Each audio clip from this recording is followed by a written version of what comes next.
Obrigada, senhor presidente. Volto à tribuna para elogiar o Tribunal de Justiça, que, nesta semana, derrubou uma liminar equivocada que estava vigorando aqui em São Paulo por força de uma decisão judicial de primeira instância, caracterizando como estupro para fins da realização de aborto o sexo consentido, porém sem preservativo, né? Para as pessoas que nos acompanham compreenderem.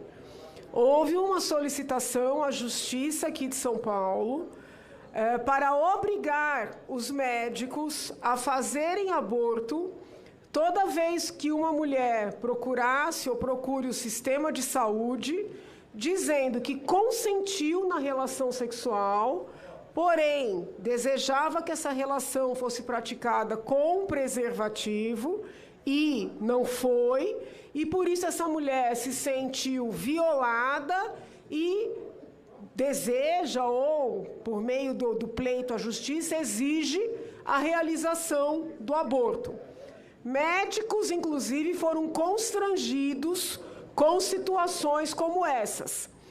A Justiça, na primeira instância, deu uma liminar obrigando os médicos a fazerem aborto nesses casos, e esta semana o Tribunal de Justiça derrubou essa liminar. Então, eu elogio o Tribunal de Justiça, porque nós não podemos chamar uma deslealdade, e todos sabem aqui que eu sou uma defensora do uso de preservativos, estou, inclusive, sendo investigada pelo Ministério Público por falar a favor do uso de preservativos, né? Incrivelmente, isso está acontecendo, né? Mas, muito embora eu seja defensora do uso de preservativos e entenda firmemente que um homem tirar um preservativo sem o consentimento da mulher é, no mínimo, uma deslealdade, podendo até se pensar em responsabilidade civil. Agora, chamar de estupro o que não é estupro, ainda que para fins de aborto, porque esse é o objetivo da ação, pode trazer uma série de consequências negativas que vão além do próprio aborto, que já é, né, o ceifar da vida humana em si.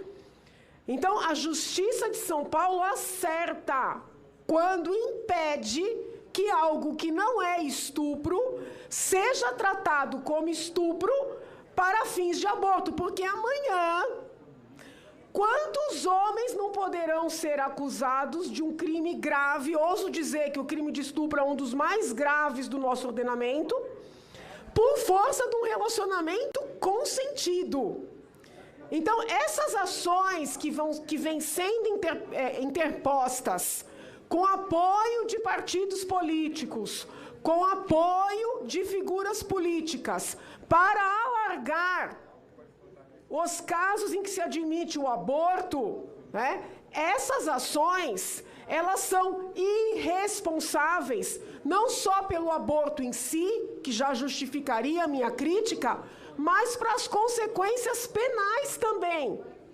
Porque na medida em que uma magistrada, para fins civis ou para fins de autorizar o aborto, chama algo que não é estupro de estupro, o que é que nos garante que um promotor ou um juiz de direito do campo penal não vai querer condenar e prender alguém por esse comportamento? Então, acerta o Tribunal de Justiça. E hoje, nas redes, eu respondi parlamentares federais que criticaram essa decisão, indagando a esses parlamentares, e trago a indagação para esta casa. Por que é que esses parlamentares que lutam tanto para estender o aborto, por que é que eles não apoiam investigar os estupros de verdade? E eu não estou mentindo.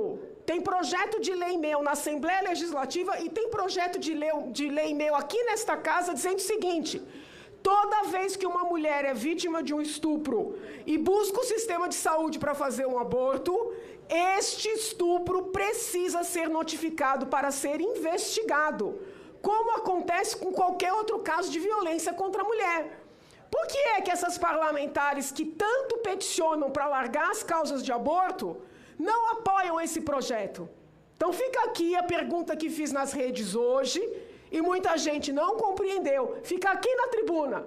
Eu convido essas parlamentares, né, esses, porque tem homem e tem mulher também, tem inclusive vereador aqui na casa que assina essas ações.